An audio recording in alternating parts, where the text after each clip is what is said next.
Tangan-tangan buntung. Tidak mungkin sebuah negara dipimpin oleh orang gila. Tidak mungkin pula sebuah negara sama sekali tidak mempunyai pemimpin. Selama beberapa hari terakhir, sementara itu, semua gerakan baik di dalam negeri maupun di luar negeri mendesak agar Nirdawat segera disahkan sebagai presiden baru. Karena Nirdawat tidak bersedia, maka akhirnya pada suatu hari yang cerah ketika suhu udara semakin sejuk dan langit kebetulan sedang biru tanpa ditutupi oleh awan, ribuan rakyat mengelilingi rumah Nirdawat dan berteriak-teriak dengan nada memohon agar untuk kepentingan bangsa dan negara, Nirdawat bersedia menjadi presiden. Akhirnya, beberapa di antara mereka masuk ke dalam rumah Nirdawat lalu dengan sikap hormat mereka memanggul Nirdawat beramai-ramai menuju ke gedung MPR. Sementara itu, teriakan-teriakan, "Hidup Presiden Nirdawat! Hidup! Hidup Presiden Nirdawat! Hidup!" terus menerus berkumandang dengan nada penuh semangat namun sangat syahdu. Demikianlah semua anggota MPR menyambut kedatangan Nirdawat dan segera menggelandang Nirdawat dengan halus dan penuh hormat untuk tampil di mimbar. Ketua MPR pun berpidato singkat, jelas tapi padat. Inti pidato: rakyat sangat merindukan pemimpin yang baik, dan pemimpin yang baik itu tidak lain dan tidak bukan adalah Nirdawat. Maka Jaksa Agung dengan khidmat melantik Nirdawat sebagai Presiden Republik Demokratik.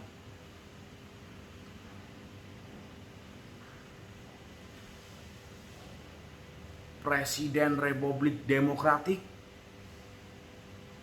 ini bukan salah cetak. Memang nama presidennya bernama Nirdawat dan nama negaranya diambil dari nama presidennya. Setelah menyampaikan pidato pelantikan sebagai presiden, dalam hati Nirdawat berkata kepada dirinya bahwa dia akan bekerja dengan sebaik-baik mungkin, dan sebelum masa jabatannya berjalan 1 tahun, dia tidak akan pergi ke luar negeri dengan alasan apapun. Banyak persoalan dalam negeri harus dia hadapi dan semua itu akan diselesaikannya dengan sebaik-baiknya. Namun karena Nirdawat dikenal sebagai pribadi yang sederhana dan bekerja keras serta tidak mementingkan dirinya sendiri, maka begitu banyak pemimpin negara berkunjung ke Republik Demokratik. Nah, hasil pembicaraan dengan sekian banyak pemimpin negara itu mudah diterka. Kesepakatan kerjasama dalam perdagangan, pendidikan, kesehatan, industri, dan kebudayaan. Ujung dari semua kesepakatan juga mudah diterka dengan halus tapi bersifat mendesak. Semua pemimpin negara mengundang Presiden Nirdawat untuk mengadakan kunjungan balasan. Dia akan mengadakan kunjungan balasan. Semua kunjungan balasan akan berlangsung paling sedikit 3 hari berturut-turut. Karena dalam setiap berkunjungan balasan, masing-masingnya pemimpin negara dengan bersungguh-sungguh menunjukkan kemajuan-kemajuannya.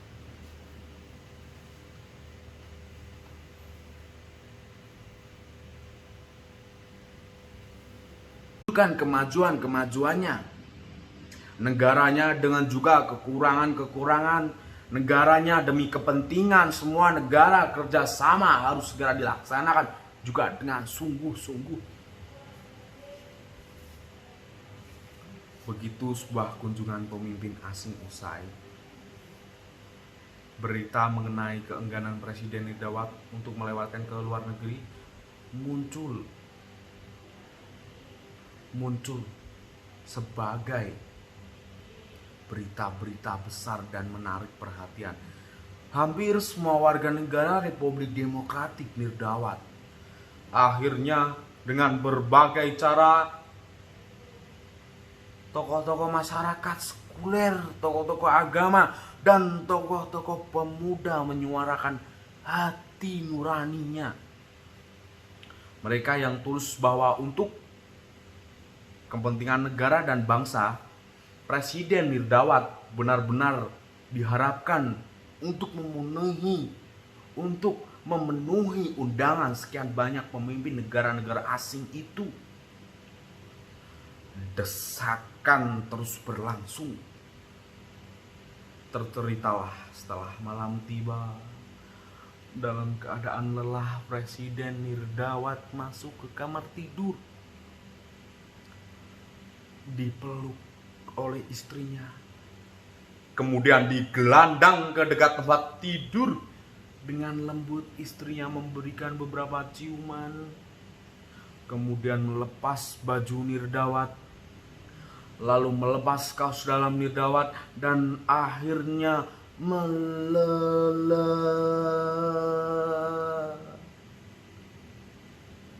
Tidak, istri Nirdawan menelungkupkan tubuh Nirdawan di tempat tidur. Kemudian dengan lembut istrinya memijit-mijit punggung Nirdawan. Nirdawan, cobalah kita kenang kembali masa-masa pacaran kita dulu.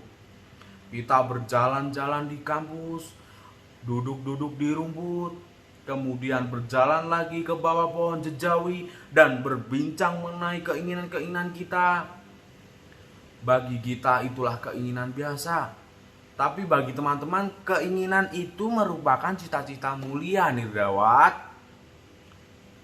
Cobalah kita tengok peta dunia ini, kata Nirdawan dalam sebuah pertemuan dengan teman-temannya. Setelah membentangkan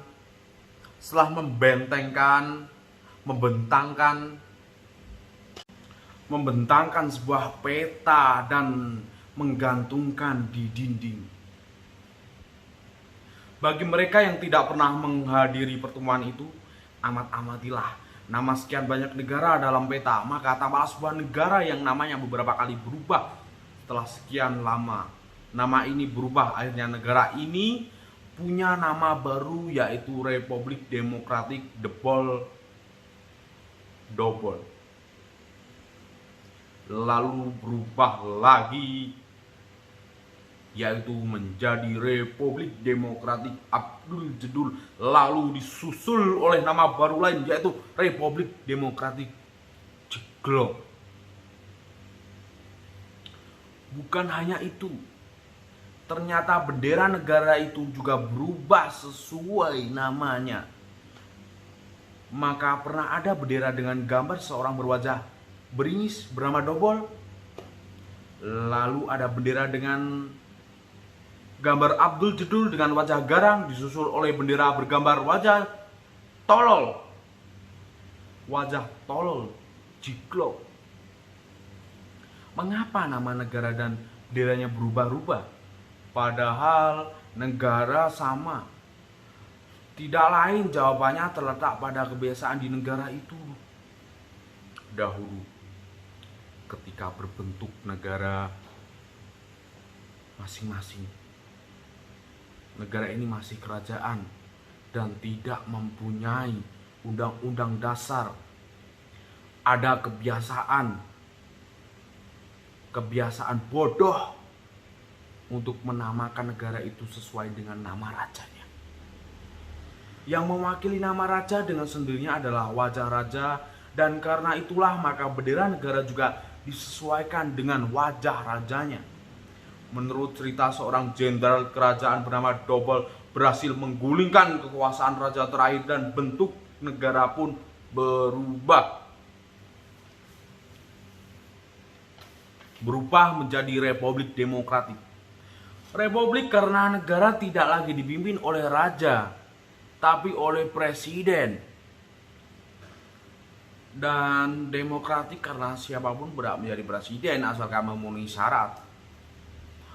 Maka negara yang dulu diatur kebiasaannya tanpa undang-undang, semenjak Dobel menjadi presiden, kebiasaan pun diganti dengan undang-undang dasar karena Dobel beranggapan bahwa undang-undang dasar tidak boleh seluruhnya bertentangan dengan kebiasaan lama. Maka dalam undang-undang yang kata Dobel bersifat sementara itu pun dengan tegas menyantumkan kata-kata bahwa nama negara disesuaikan dengan nama presiden. Bendera negara pun mau tidak mau harus menampilkan wajah presidennya. Karena dalam kebiasaan lama, masa jabatan raja tidak ada batasannya. Maka supaya undang-undang dasar tidak sepenuhnya bertentangan dengan kebiasaan lama, dalam undang-undang dasar Republik Demokratik ini, pasal mengenai masa jabatan presiden pun tidak perlu dicantumkan. Demikianlah Dobel menjadi presiden Republik Demokratik. Dobel karena masa jabatan presiden tidak ada pasalnya dalam undang-undang dasar. Masalahnya ini tidak ada pasalnya dalam undang-undang dasar. Maka Dobel pun menjadi presiden sampai lama sekali, sampai akhirnya sang takdir menanamkan sebuah biji bernama tumor ganas dalam otak Dobel.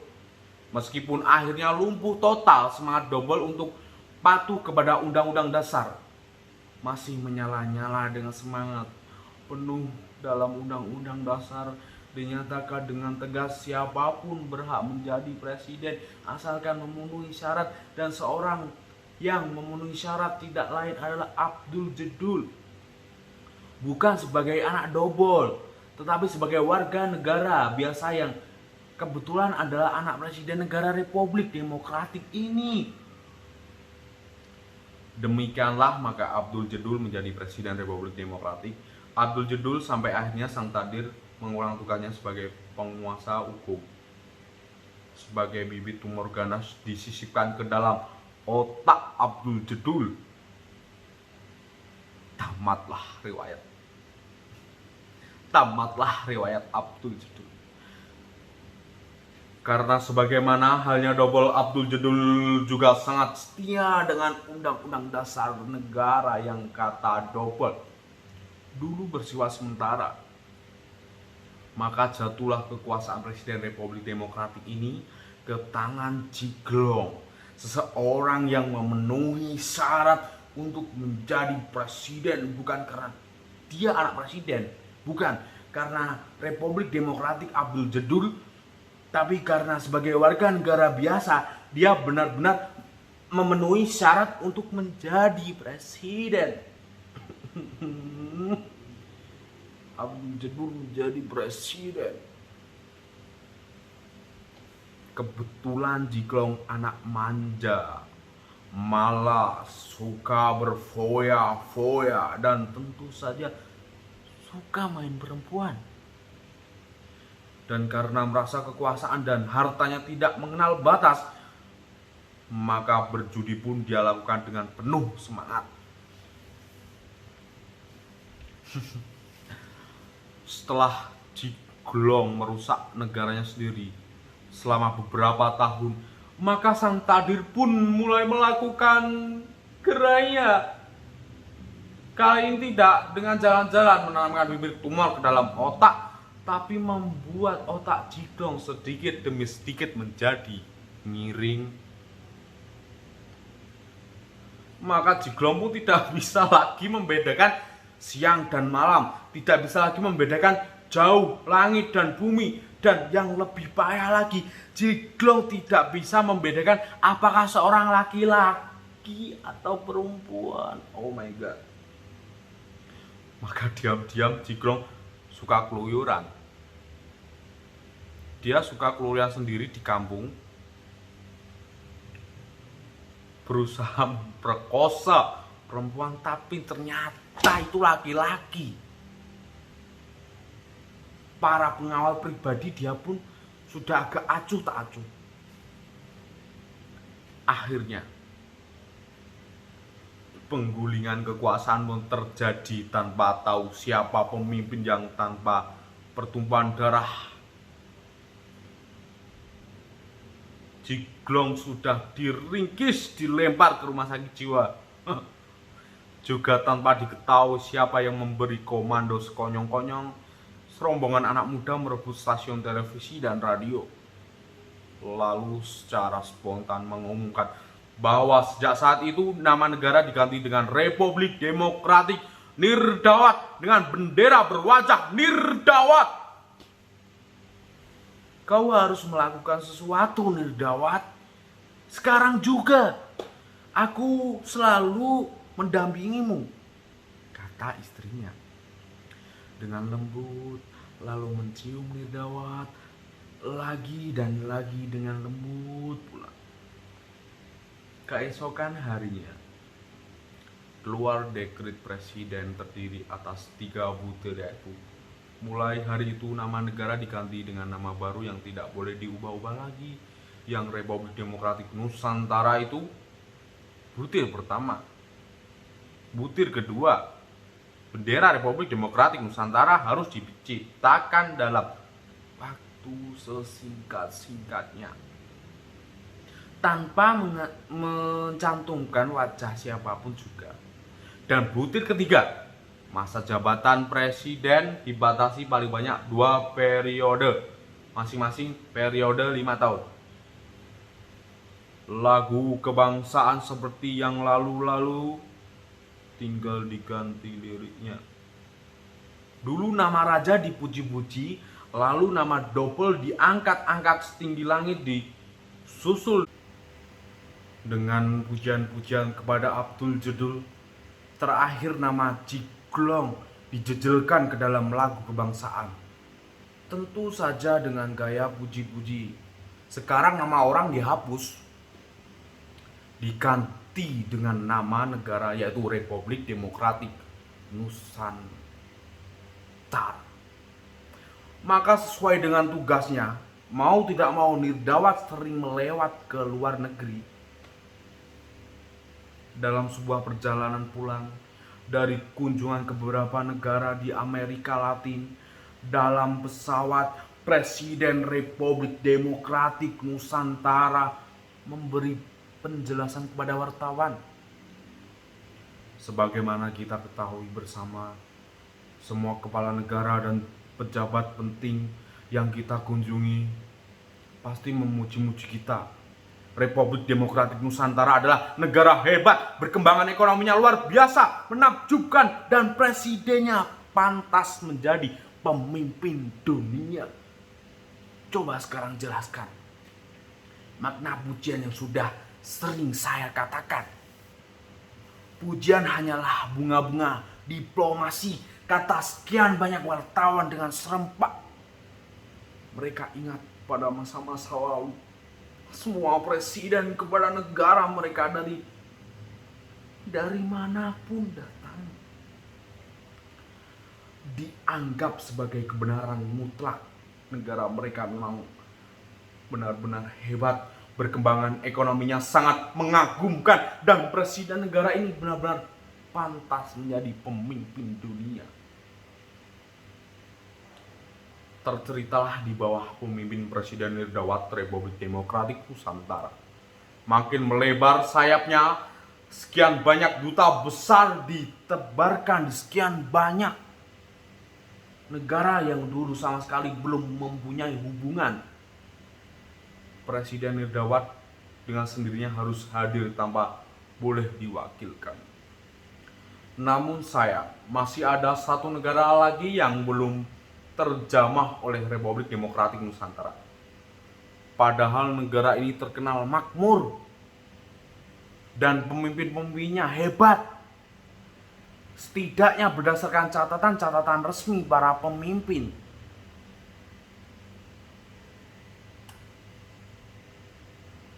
Para pemimpin sekian banyak negara berkali-kali memuji keramahan penduduk negara, keindahan alam negaranya, dan kemakmuran negara itu. Maka setelah waktu tiba, datanglah Presiden Nirdawan ke negara itu. Laporan telisik Sandi ternyata benar. Di negara yang sangat makmur ini banyak pemimpin bertangan buntung. Hukum memang tegas. Barang siapa mencuri uang rakyat harus dihukum, potong tangan. Dan Presiden Nirdawan dari Republik Demokratik Nusantara pun sempat terkagum-kagum. Ternyata para pemimpin buntung justru bangga kendati mereka kena hukuman potong tangan, mereka tetap bisa menjadi pemimpin dan tetap dihormati.